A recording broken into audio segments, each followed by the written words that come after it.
going on, man? We've chosen to do this on the busiest day in any family kosher restaurant, which is Friday afternoon, because tonight is Shabbos, the beginning of the Sabbath, and the mothers don't want to feed their kids at home.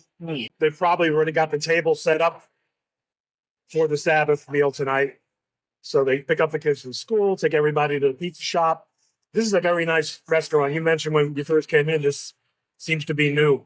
What our community in Passaic has done over the last 30 years, I've been here for about 30 years, is take what had been, actually historically, 100 years ago, Passaic was one of the great Orthodox Jewish cities in America. But then basically almost all the Jews left. But in the 80s, there was a renaissance, and it became basically gentrified. This part of Passaic, which is called Passaic Park, and then the neighboring city of Clifton, where I live, Jews who mostly worked in the city came back, started buying houses, building houses, and we've reached a critical mass now where a restaurant like this one and a shopping center like this one, which is, and this is, if you have a chance when you leave, you should walk through and see the different kinds of stores. This is Judaica store, which sells all kinds of Jewish books and Jewish household items. Clothing stores for women that specialize in modest fashions. Clothing stores for men, white shirts and dark suits. Hats. Huge variety. Yeah, it's still, not there's no tattoo parlor here. There's no hookah shop. But thank God, things are cooking. What's up with you? You're so busy. I'm so jealous. I mean, you managed to avoid having to make a real living doing this social media stuff. Are you going to write another book? Are you writing another book? I started writing it. Now, I got convinced by people not to self-publish it, but try to pitch it. What did they tell you? You're already established. And you're thinking, well, gosh, I'm already established. Why do I want to give away such a large percentage of the revenue? But their response to you is what? There's a bit of a status when it comes to publishing, but then there's also the advance, so that part can depending on the publisher, there could be some marketing advantages. I think it depends.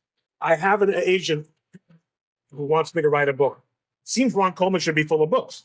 The first book I have to write is going to be about the Slants case, the Supreme Court case that I did. And the way I'm going to do it, I have to do it because it's the story. This is really labor intensive. I'm going back over the years and years of blog posts that led to me getting the case, and in which I reported the progress of the case and debated the issues and spoke around the country about the case. Right. And then I'm going to connect them with some kind of editorial narrative. And first of all, you give up so much when you take blog posts and put them into a book, because I was always a very heavy linker in blog posts. And it's a very big part of the presentation and what I'm linking to. You lose that. The main reason that I feel I have to do it this way is that there are going to be all these copyright clearances that I, as a copyright lawyer, know I don't have to worry about, but that publishers are just not going to be able to live with it. So I'm going to do the first one myself. Maybe you'll publish it for me. No, but you don't want the aggravation either. That's why I asked you, because I'm looking at that stuff too. But it's really exciting seeing what you're one of those people who contacted me about being on my podcast. Yeah. Which I am really cool with. Is this the other way around? And it's usually me chasing after people. There's something, if I'm honest, there's something endearing about you. Oh, well, please be honest. We always tell our witnesses, when we're preparing a witness for a trial or deposition, that's one of the phrases we tell them not to use. Endearing? Endearing? Because then it makes it sound like everything else you said wasn't honest. That's a good point. It's kind of a shtick. You're softening the blow, saying something nice about me. When I did the podcast, I like talking to you. And you have a sense of humor. I like anybody with a sense of humor who doesn't take themselves too seriously. You know what's interesting to me? Until the woke era, I thought of black people as having great senses of humor. And whenever people would say to me, I don't know, black people, I said, you don't tell me people who have a good sense of humor are smart. And I've never met a black person who didn't have a very good sense of humor. I always get where I was coming from. But now everyone, liberal scolds don't like joking about things. But thank you. When I'm growing up, I used to think my father was the funniest guy in the world. But of course, it was because he made all these dad jokes. And I was a little kid. And that's what dad jokes are meant for little kids. He was such a great dad. We talked about that, about your fatherhood experience. You see, you're getting the real Ron Coleman experience. There's no way you can have a meal with. Part of my problem is I'm always eating dirty food like this. Right. If I had a nice fish like you. But enough about me. What were you about to say? Fatherhood. No, that's awesome. My mother was the one who got me into comedy. The first time I went to a comedy club, my mom took me. I don't remember who the comedians were, but I still remember going. My mom used to listen to Howard Stern, and I was a teenager. So this would be in the 90s when he was on regular radio. He was on payroll. At night, they would have the E episodes of like the craziest parts, and you would get to see what you couldn't see on the radio. So my mom got me into that type of stuff. And my mom has a sense of humor as well. When I think about it, I think we have similar senses of humor. She's occasionally serious, but as she's gotten older, she's become less serious. My mother also. Well, first of all, you're out of the house. Once your kids are up and out, you have so much less to worry about. You can actually live your own life. One of the things about a community like this is that people spend their entire lives around young children. Mm-hmm. Either they're having children into their 40s, or they're already having their grandchildren around. One of the things that the vast majority of the families in this community have in common is a commitment to regular Torah study. A study partner, the Aramaic word is kavrusa, who I've been studying with almost every morning for about 30 years. And he's a PhD in finance from Columbia. He's a professor at Touro College. As long as I've known him, there have been little children around his feet. He has a large family, and they in turn have large families. And you spend your entire life with children and involved. I think a lot of the people who have taken cultural leadership in this country don't have children. And if they do, they're not raising them. This nihilistic worldview that has been. Nihilism is like, everybody seems so pessimistic. It's like, I try to think about, there will never be a perfect society. And actually humans would reject a perfect society. I think the Matrix is absolutely right. The architect said, we try to make a perfect society, you guys reject it. I 100% believe that. Well, that's what the story of the fall is. But the thing is, there is progress. Is there progress? Because I know I'd rather live now than, let's say, the 1880s, right? Just for many different things, inconveniences, and progress has been made. There is this strong inclination, maybe less so among Black people, but a lot of people I have heard say, I was born in the wrong time. I should have really lived in the 40s. That was really my time. There were all these aspects of dignity, and there were many things about it that retrospectively look like a better way of life. And let's put aside the technological and convenience aspects of even being Jewish in 2024. You were different. And you didn't have things like podcasts, documentaries, and self-published books establish your own channel. Gatekeeping was predominant in every aspect of the world, including work, including unions. That doesn't mean, however, that modernity necessarily is ideal. No one would say that either. There are areas where it's like, we could do better. I do wish that we had more modesty. My wife does this sometimes. We'll watch like a really old random film of people walking down the street in the 1940s, and everyone's wearing a suit.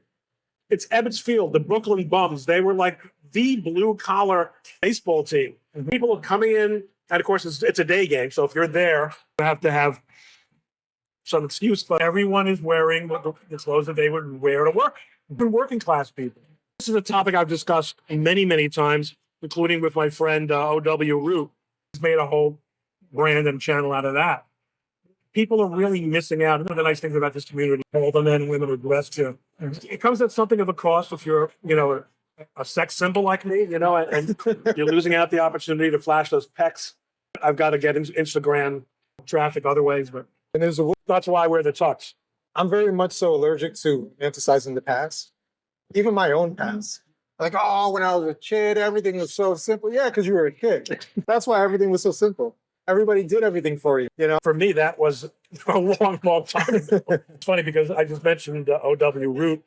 He has this thing where he romanticizes, from an aesthetic point of view, the 70s. And I can tell you, I was there. The 70s was awful. It was ugly. We knew at the time that shag carpet was a disaster. Yes, I was born in 1963, so I'm old enough to remember the late 60s when there was all this social unrest. Right. And it was distressing as a child.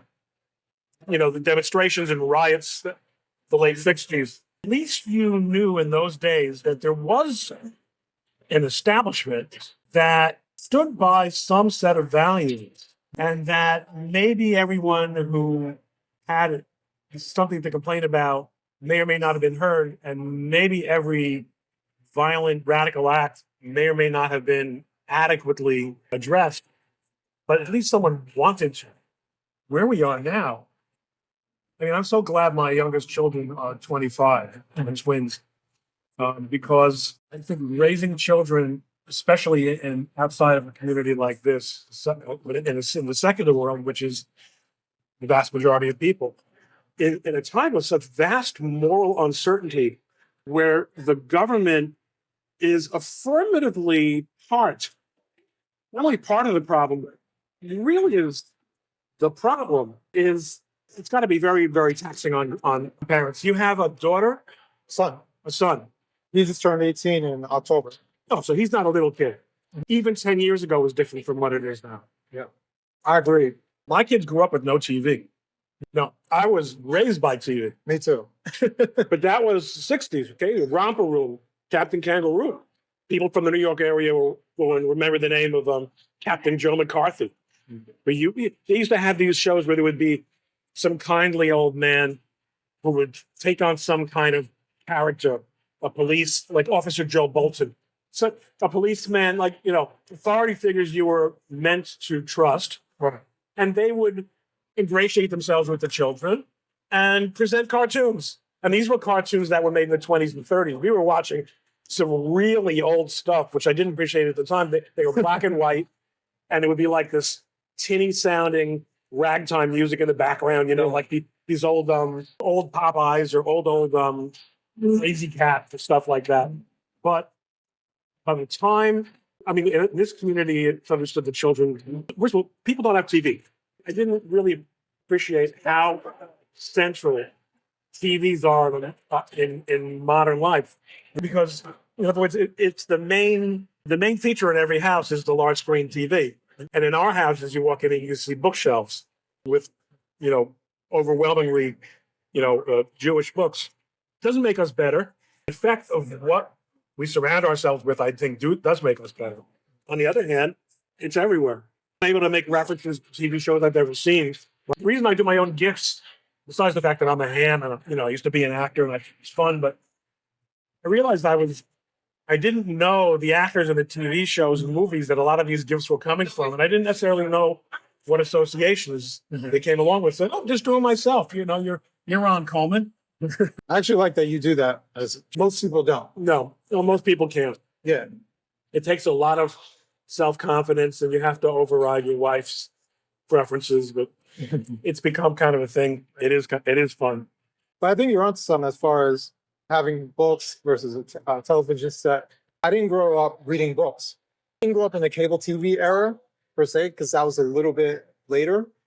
But like, I remember having no cable, the basic channels, but we had a VCR, and we would watch like the same movies over and over. That was basically it. And when cable came, we couldn't afford to get cable. Cable was expensive.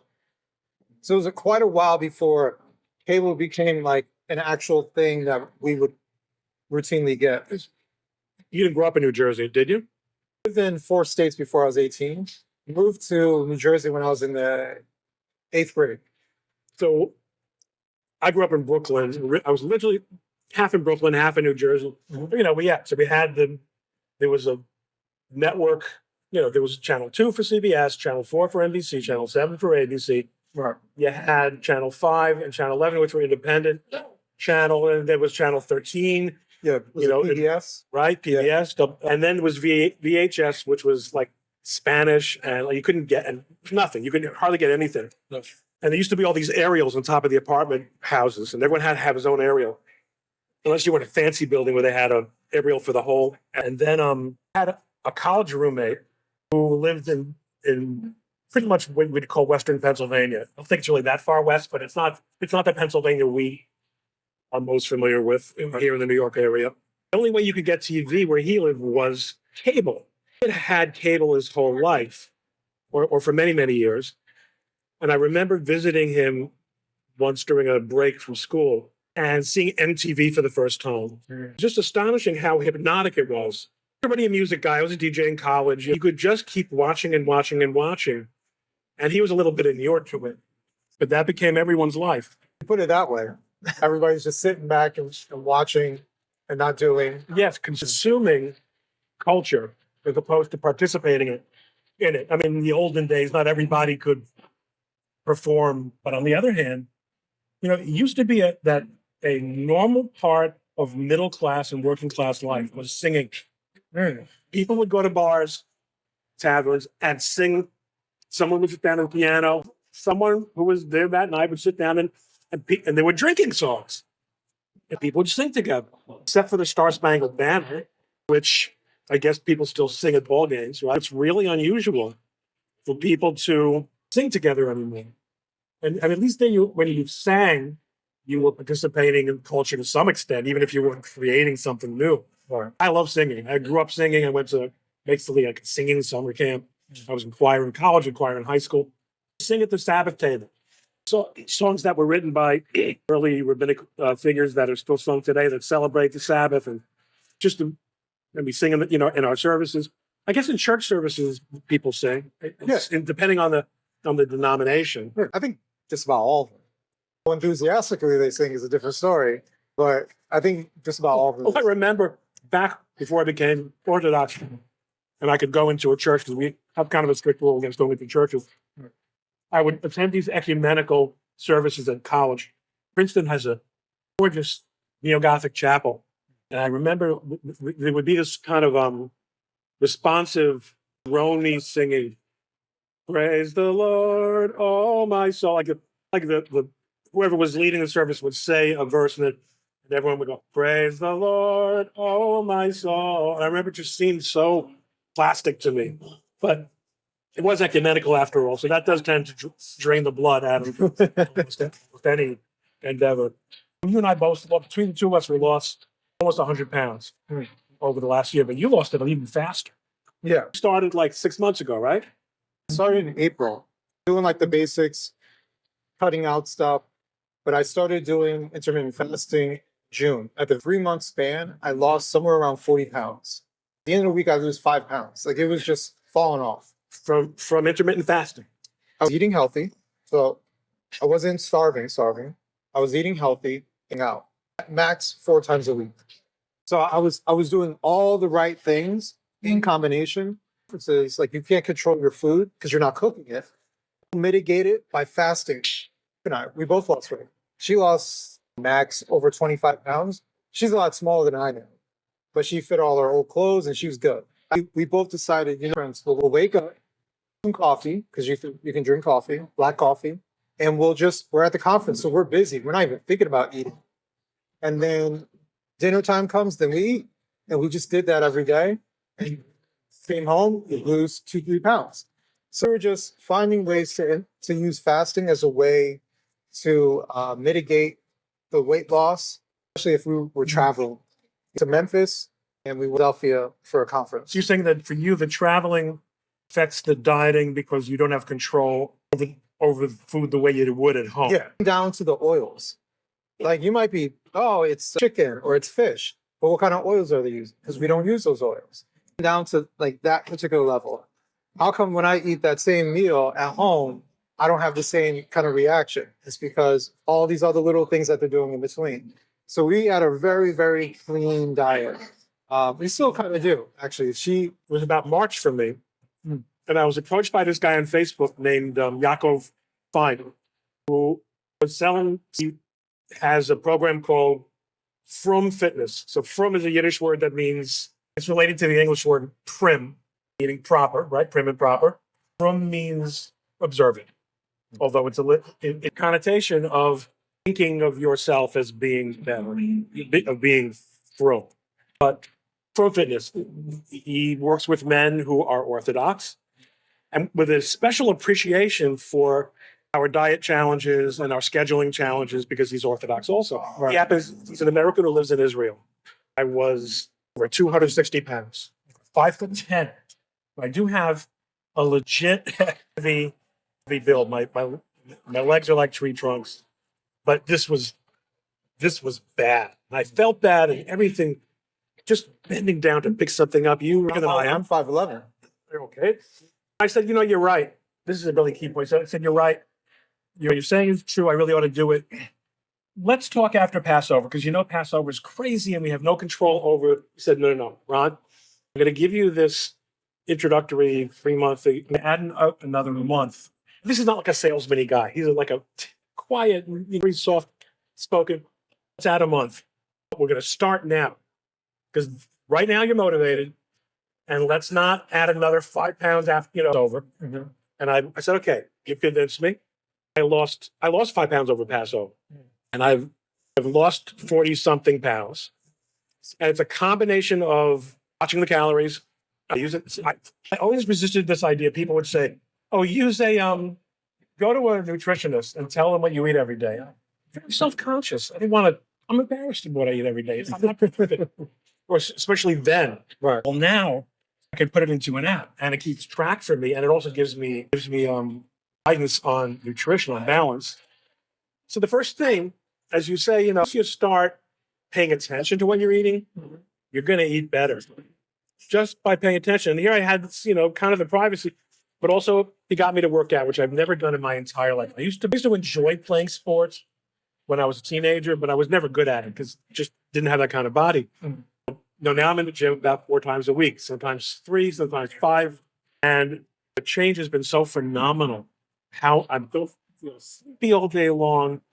And, it's just, look, I'm 60 years old. You're not going to start putting on muscle. Just, you can improve your tone.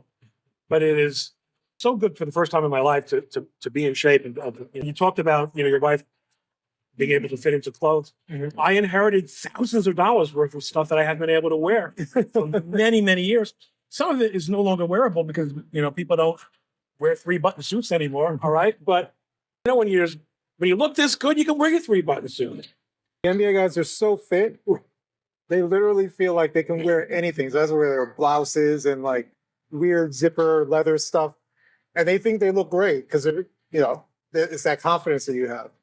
Even though they look horrendous. Totally laughable. Yeah, I'm often compared to NBA guys. There you go. This all the time. You're right. It's not just with like dieting, but I feel like it's with life. Be mindful Exactly of what you're consuming, the media you're consuming, the narratives that your biggest wake-up call started a few years ago. I'm a former Democrat. What made me leave the party was that I just became mindful of the things that I was saying. Like, why am I saying this? Oh, it's because they're saying this. Does this make any sense? At one point in time, I was like, I guess so. Think about it. You're like, did you have a problem getting your ID? Do you know any Black person who has it? Do you know any person who has a problem? Like, forget Black. Any person not able to get ID. You just become mindful, like, yeah, that doesn't make any sense. Father taught me to be like that. Don't even say what you mean and only mean what you say. With respect to religion, oddly enough, because I wasn't knowledgeable, I wanted his children to get a good Jewish education so they could make choices from knowledge rather than from a period of my life where I sort of had this basic education and I knew how to say things and I knew how to, but I didn't know why and what they meant.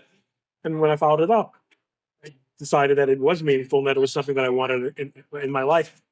You can be that kind of person or think you're that kind of person, but not be mindful about your body. Yeah. And you're going to hell physically. You might be going to heaven spiritually, but that seems unlikely. because one of the things our ethical teachers talk about, and one of the biggest praises that you can have of a person who is a highly experienced person in our circles is his deliberateness, and that he doesn't do anything on autopilot. He acts. Now, when you have ADD, that could be a big challenge because impulse control and just the whole. I would say to myself, cannot believe how patient and deliberate Adam is. Like if this were me, I would have just thrown down those three tripods and I'd be screwing them and I'd be dropping. I've been in a rush because you have that kind of mastery, in the professions you really need to. Yeah. That's why I have to surround myself with people who aren't impulsive, because that's why social media can be a bit of a eat this whole thing. Okay? Now, this is not diet food. Yeah. At least I got to account for those calories. Okay, so I might not be able to eat much else today. But at least I listened to my body and said, dude, this is a meal for 4 people, at least for 2. Why are you going to keep? Because we can just keep eating. You stop getting pleasure. And that's what sex has become in our society also. Yeah. There's no mystery to it. It's just this gross bodily function and this set of power relationships and cultural postures. Yeah.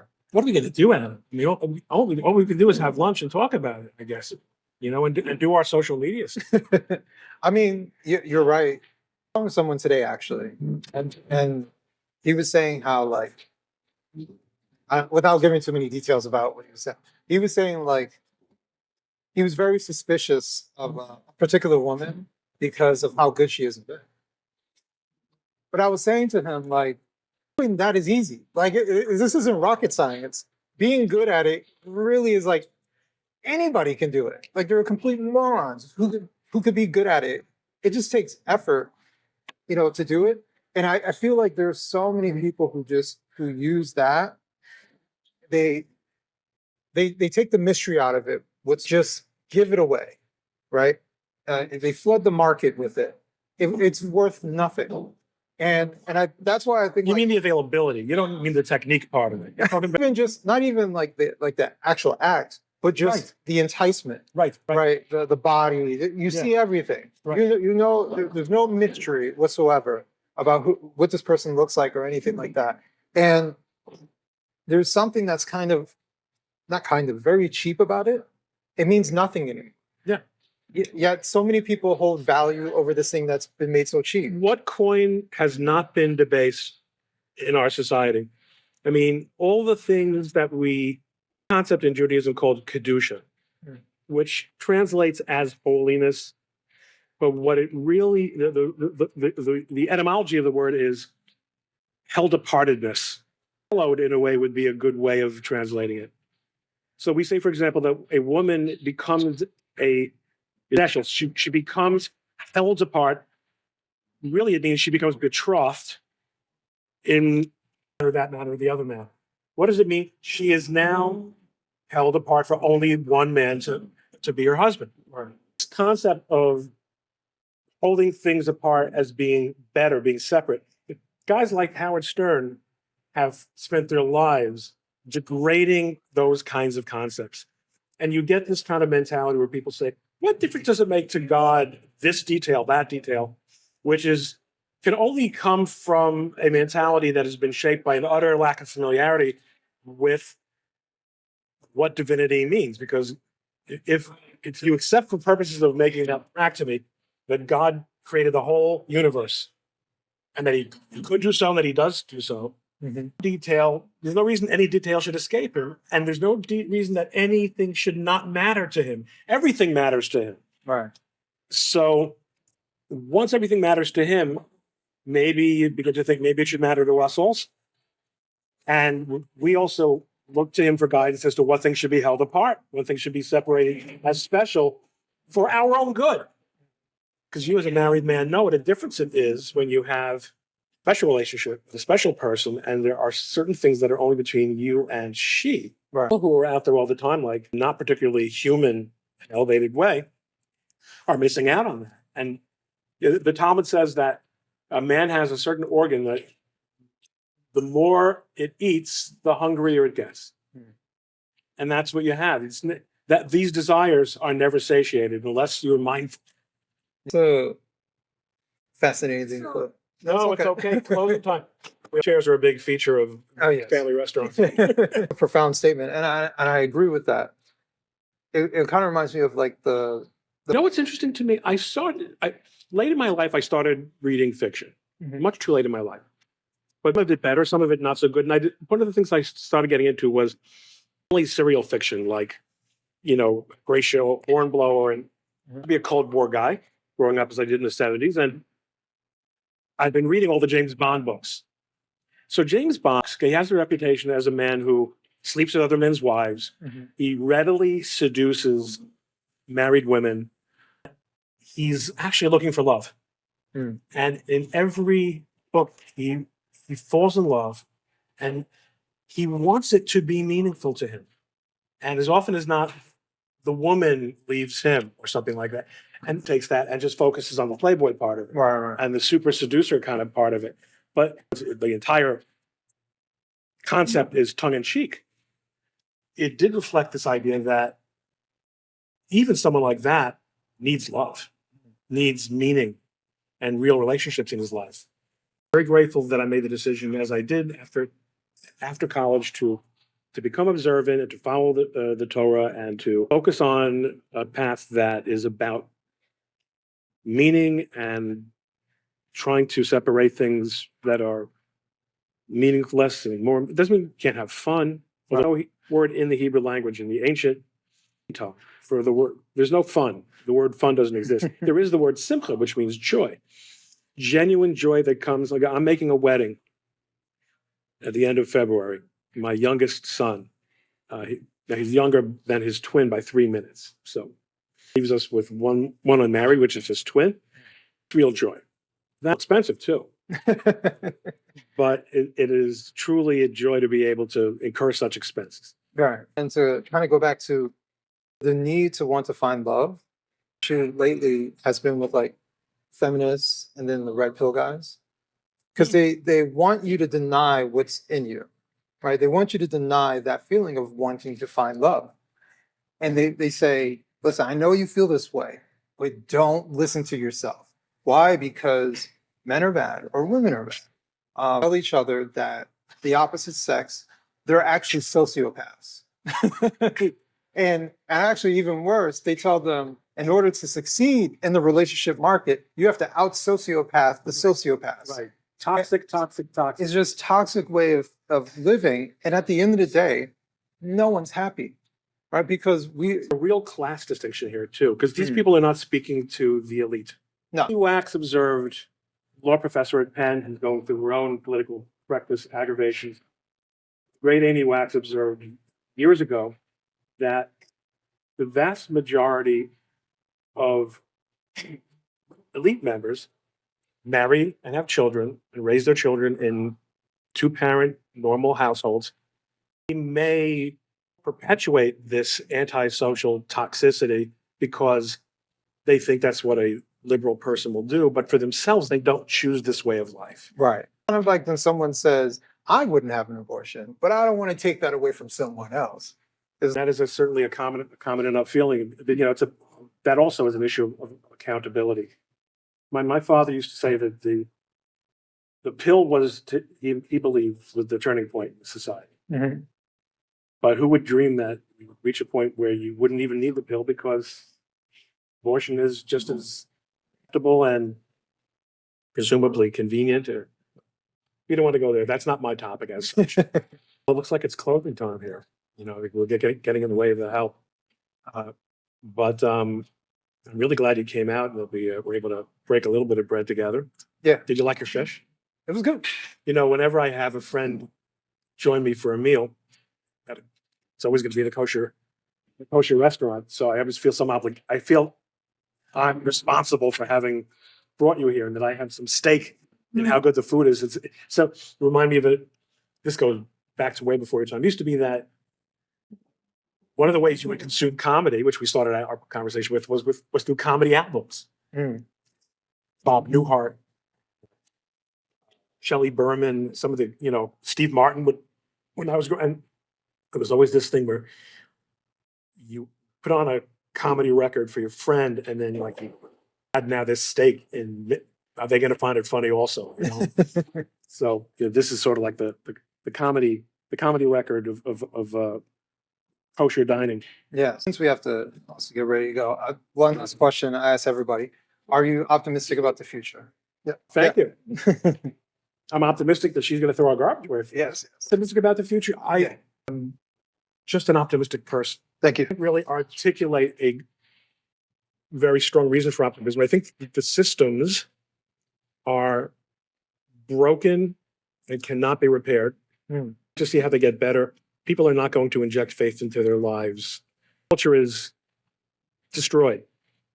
But there is a tendency to perspective and forget that the world is bigger than what you're experiencing, and the timeline of history is greater than what you think it is.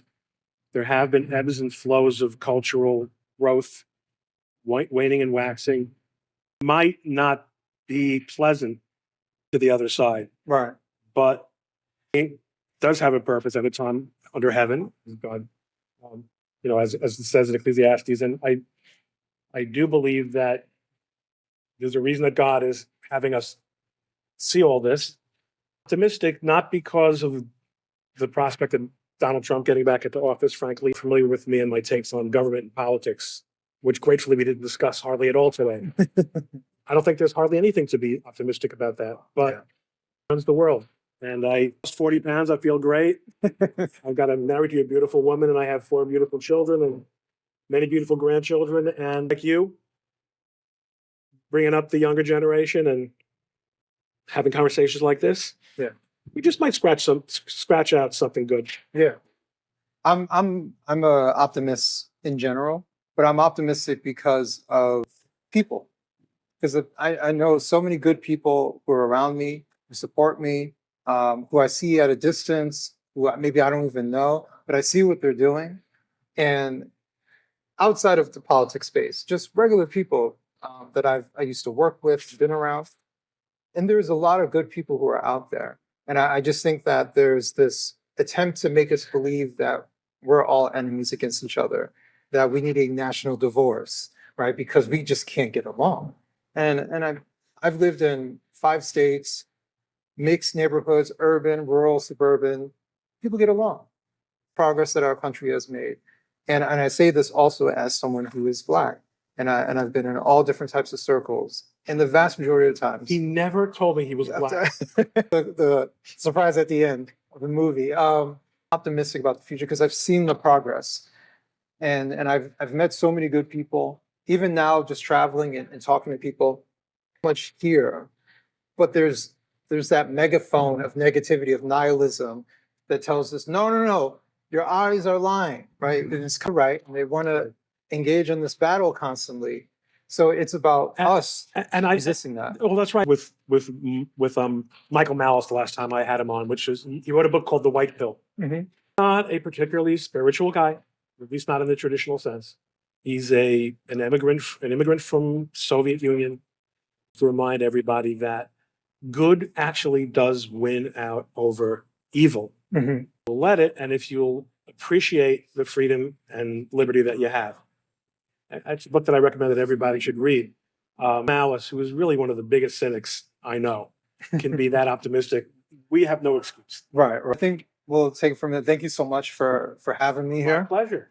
I really do appreciate you inviting me out. Great seeing you, meeting you in person. Yes. And let's talk again. The Coleman, I got to meet my cousin. That's right. Gary for me. Gary, man, he's a nuisance. Our damn time on phone. Yes, I know. I was about to say, I don't even think he's alive. Thank you so much. Thank you. Looking forward to more good stuff. Thank you.